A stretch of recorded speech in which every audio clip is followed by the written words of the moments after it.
Students, today we'll start with the sampling of solids. As in previous lecture we have discussed about the sampling of liquids. Now many problems arises in sampling of solids. Actually the sampling of solid is not easy as that of sampling of liquids and sampling of gases. Generally it is considered that sampling of solid may be very simple, but actually the difficulties mainly arises in sampling of solid is due to its heterogeneity. Okay. If the solid sample is homogeneous, or you can say that more or less homogeneous, then sampling of solid is somewhat easy, because any part you can pick up it as a sample. But if the solid bulk material is heterogeneous, okay, due to the impurities or due to the foreign materials or due to any other factors, then sampling of solid must be done by the, you can say that it becomes very difficult, or in such cases you can say that the different steps involved in the sampling will increase, the cost of sampling will increase, and it becomes, you can say that, more and more tedious as well as becomes expensive. Now whenever we are going to discuss the sampling of solids, at that time the sample size is very important. Sample size is very important. Now why it is important, that we'll discuss. Suppose your solid sample is heterogeneous. So suppose we can consider so many examples, such as sample or you can say that material which is extracted from the mine, the material which is extracted as a ore, whatever. So generally now these sample contains number of impurities, as well as it is heterogeneous in nature. Now what will happen? This material is generally present in the form of lumps. Okay, and some lumps may be rich in the material of interest. Some lumps may be rich in the impurities. So when such lumps, that is only the material of interest rich in lumps are selected, or if only the impurities rich lumps are selected, then such type of sampling will be a totally wrong method of sampling, as well as it will not be a truly representative of your bulk material. So in such cases the error in sampling will increase. So to reduce the error, the two parameters are considered when the heterogeneous solid material is there. In that, very first important parameter is bulk ratio. Very important parameter is bulk ratio. Now bulk ratio is nothing but it's a ratio of weight of the sample. It is a ratio of weight of the sample to the weight of the bulk material. To the weight of the bulk material. So bulk ratio is the ratio of weight of the sample to the total weight of the bulk material. One more parameter is also there when your solid sample is heterogeneous in nature. Especially this parameter is used to decide the sample size, and that is known as size to weight ratio. Size to weight ratio. Now this size to weight ratio is defined as the weight of the largest particle of the sample,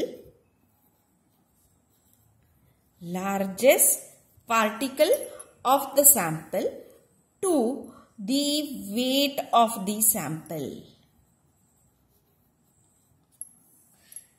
Size to weight ratio is weight of the largest particle of the sample to the weight of the sample. Now, this is expressed in terms of percentage. Size to weight ratio is expressed in terms of percentage. So, for the sample to be truly representative sample of universe or of bulk material, the bulk ratio of the sample must be as large as possible, while size to weight ratio must be as small as possible. I'll repeat again. If you want the sample be a truly representative of your bulk material, then bulk ratio must be as large as possible, while size to weight ratio must be as small as possible. At that time only your sample will be truly representative of your bulk material. Okay. One more thing is that the sampling error is inversely proportional to the square root of number of samples averaged. With complete information about particle size, it is possible to devise sampling program for the given degree of precision. So, especially the size to weight ratio is used to decide you can say that size of the sample, while bulk ratio is specially used to decide the number of samples to be collected. Okay, so these are two important parameters which are used especially in case of sampling of solid, and especially if your solid is heterogeneous in nature. Now, sampling technique for the solid is decided by the purpose for which the analysis is done. So, the sampling can be, that means purposes for the sampling are different. So, sampling can be used for your routine quality control or for the specific decision about an item. Specific decision means whether you want to purchase or not, whether you want to sell or not. So, such decision if you want to take, at that time also sampling is done. Okay, so sampling can be done for the different purposes. Now, when sampling is carried out for quality control, that means when you are going to check the quality of the product, the samples are drawn at small intervals and more in number, and whatever the samples are collected, that are averaged and analyzed, or sometimes they are, you can say that, analyzed separately and the results obtained are averaged. Okay, so this is the sampling technique used for your routine QC work or quality control work. Okay, I'll repeat it again. When the sampling is done for the routine QC work, quality control work, at that time the large number of samples are collected at short intervals. Then all samples are averaged, and then you can say that whatever your prediction is there, that is done. Now, if sampling procedure and that is analysis is carried out for decision making. Decision making means whether you have to sell it or not, whether you have to purchase it or not. So, such type of decisions when you are going to take. At that time, the two different types of sampling methods are used. That is a multi-stage sampling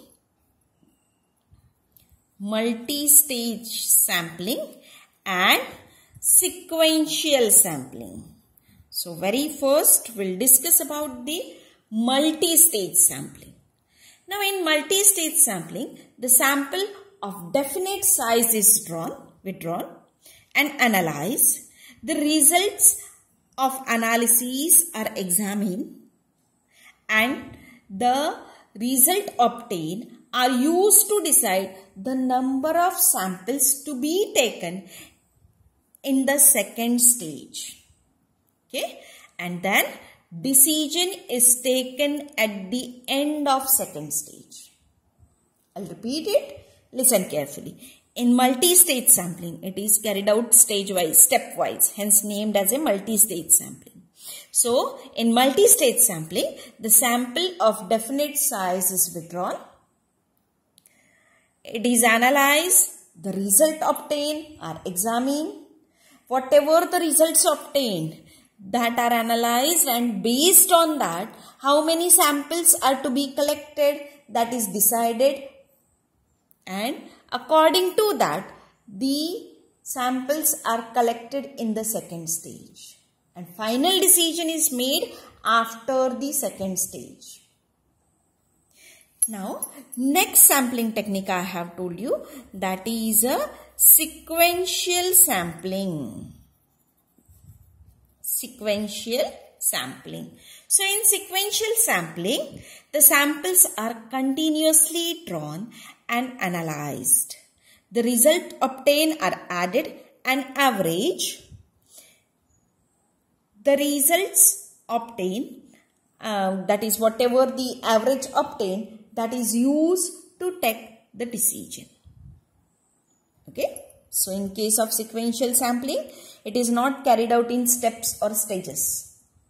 Continuously samples are collected, analyzed separately, and result obtained are averaged, and finally decision is taken. So, this is a multi-stage sampling technique and sequential sampling technique used for the sampling of solids.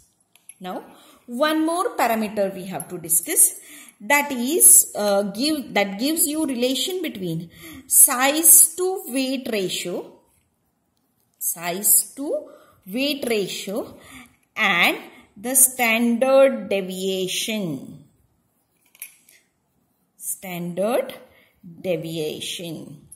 Okay, so scientist Davis has provided mathematical equation for the evaluation of size to weight ratio. So this equation assumes that if the impurity is present entirely as a particle of maximum size, then the relation between standard deviation and size to weight ratio is given as S equals to square root of BP, or you can write S equals to BP raised to half.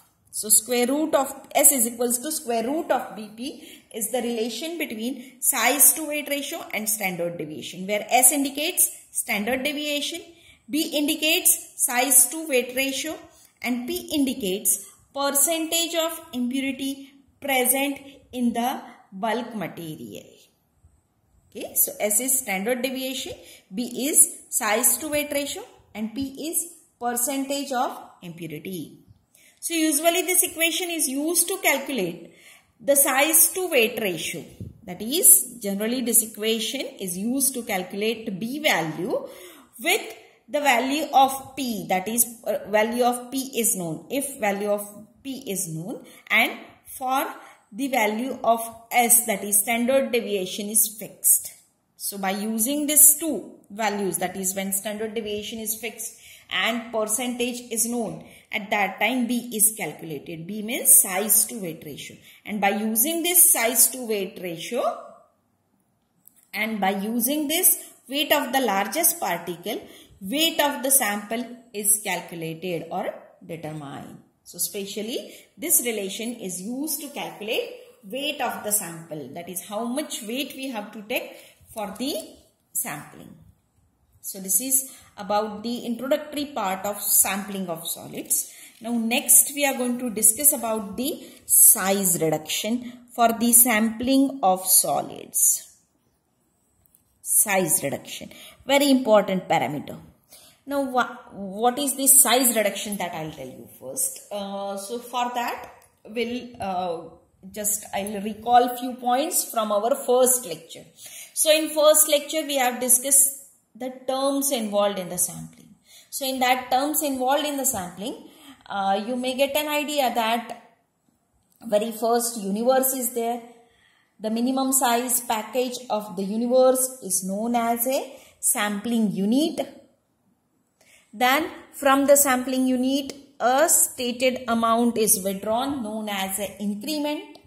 All increment are mixed to give you a gross sample. So gross sample is considered as a miniature of the universe. And from gross sample, subsample is prepared, and by using subsample, analysis sample is prepared.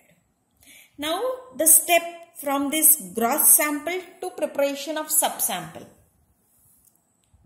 Many times what happens, when the bulk material or your universe is large, at that time whatever the gross sample collected is also a large. That means suppose a very big heap of, you can say that ore material is extracted per day, which is considered as a universe. Then from a very big heap, suppose 50 kg of gross sample is extracted. So 50 kg is again a very big quantity. So that complete 50 kg we can't use for the analysis. So it must be reduced in size. So therefore this size reduction is very important in sampling of solids. So how this size reduction is done? So for that different methods are used. So we are going to discuss that all methods. Very first, we'll discuss the method of coning and quartering. Coning and quartering method. So this is one of the oldest technique used for dividing, or you can say that converting gross sample into the subsample, or gross sample to the manageable size of solid sample. Now in this method, the material is very first crushed to suitable size, and then it is placed in a conical pile. Okay, so whatever the material is there, that is crushed to the suitable size and then placed in the form of, you can say that, conical pile. So cone of material is prepared. Then the material from the base of the pile is removed systematically. So this is the base of the pile. So we'll consider this much material is removed from the base of this cone systematically. Okay, and again new. So what will happen when it is removed? Such type of, you will get a small cone of, you can say that, material. Then the whatever removed material is again mixed or added, and again new cone is formed. So again the new cone of, you can say that, near about same size is formed. Okay, so these are the steps. Okay, so this process, that is making and breaking of cone, is repeated till the complete mixing is achieved. So what you are going to do? Very first, whatever the material is there, that you have to crush into the suitable size. Then by using that material, you have to prepare a cone. The base material of the cone is removed and again new cone is formed. This making and breaking of cone is repeated till complete mixing is achieved. And then final cone is prepared. So such type of final cone is prepared. Once this cone is prepared, then by using a shovel, okay, or you can consider it as a broad shovel, the apex of the cone is, you can say that, pressed. When this apex of the cone is pressed, at that time this cone will get converted in the form of circular disc. So such type of circular disc you will get. What you have to do, you have to press the apex of the cone and this material will get converted in the form of circular disc. So we can consider this as a top view of the circular disc. Okay. Then this circular disc material is divided into 4 parts. It is divided into 4 parts, that is divided into quarters. The opposite quarters are selected and remaining are rejected. Opposite quarters are selected, remaining are rejected. Then by using the selected material, it will be half of original one. By using selected material, the process of coning and quartering is repeated till the sample of desired size is obtained. Originally, this coning and quartering method was done manually. But nowadays, mechanical dividers, that is making breaking cone, for that also mechanical, you can say that instruments are there. And finally, division and you can say that rejection is also done mechanically. So that is mechanical dividers are used. So this is most widely used method, that is a coning and quartering method. Very important method. Now we'll discuss about the next method, that is the long pile. The long pile and alternate shovel method. Alternate shovel method. Long pile and alternate shovel method. So in this material, the material is shoveled in the form of pile having the length and the width similar to that of shovel. So you are going to take a shovel. Shovel is nothing but the, you can consider spade-like instrument or apparatus. Okay. And then by using that shovel, you are going to prepare a pile. So just this will be your top view of the pile. So by using this shovel, you are going to prepare a pile having a same length and width similar to that of shovel. So what will happen? Each pile will have a near about equal quantity of material. So by using this shovel, a long pile is obtained. So such type of long pile is obtained. Okay, you can consider this as a very long pile.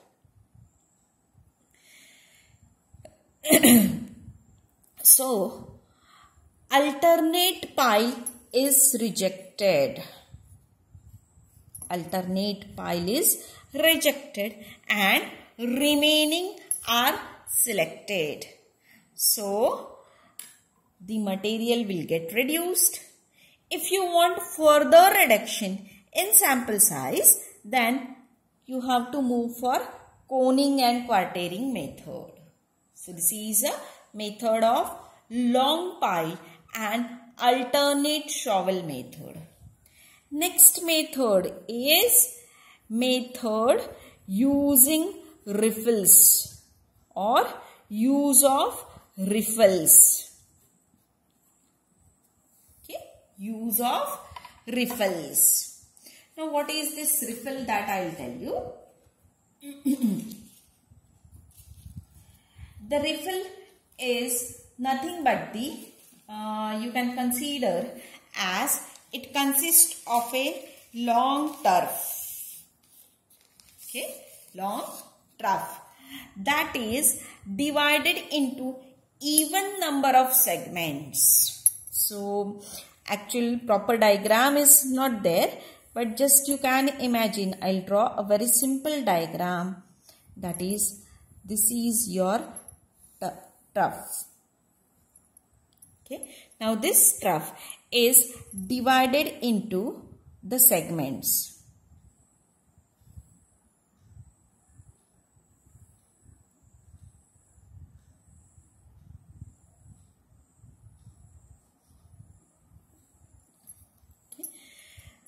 Now this segment, or you can say that this trough has special arrangement that it is able to deliver the sample in opposite direction.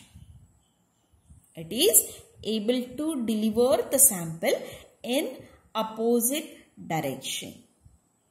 So very first, the material is divided into suitable size. Or you can say that it is converted into suitable size. And then this refill is filled with the material. So this refill is filled with the material. Generally, the material is filled in this refill in such a way that equal material is present in all segments. Okay. Now, as I have told you that this refill is able to deliver the sample in opposite direction. So, alternately, it is able to deliver the sample in opposite direction, and as I have told you, it contains the even number of segments. So, what will happen? This segment will open on this side, this side, this side, while remaining 3 segments will open on this side. So, the refill is open. The material will directly get divided into 2 equal, near about equal parts. So, one part is rejected and second is selected. So, in this way, directly you will get the half quantity of material. Okay. In this way, material is passed through the refill repeatedly until the sample of desired size is obtained. So, this is a method using refill or use of refill. One more method of size reduction is there, that is known as a rolling and quartering. Rolling and quartering. Rolling and quartering. So, in this method, the material is sprayed uniformly on a square or rectangular sheet. So, whatever your material is there, that is sprayed uniformly on a rectangular sheet. Okay. Or a square sheet. Generally, this square sheet or rectangular sheet is made up of polythene. So, it is sprayed on a polythene sheet. Then, sample material is mixed carefully by lifting one end of the sheet and pulling it towards the opposite end of the sheet. So, just I'll show you how it is done. So, we can consider that this is a rectangular sheet. And over this, the material is sprayed. So, what you are going to do? You are going to lift the one end of the sheet and you are going to pull it over the other end.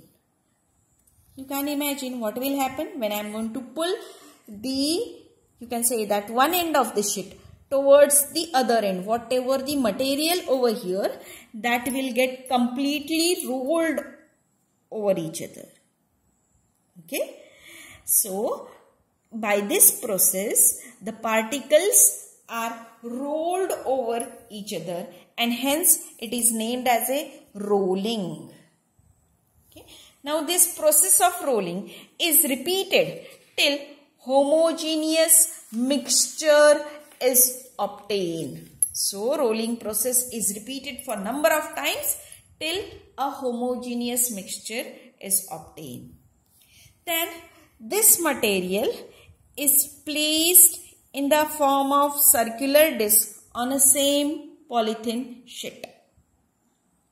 You can say that the circular disc is divided into quarters, that is into 4 parts. So opposite quarters are selected, remaining 2 are rejected. And with the selected material, if necessary, the process of rolling and quartering is repeated until the sample of desired size is obtained. So this is about the size reduction which is used for the sampling of solids. Now in next lecture, we'll discuss about the equipments and methods of sampling of solids. Thank you.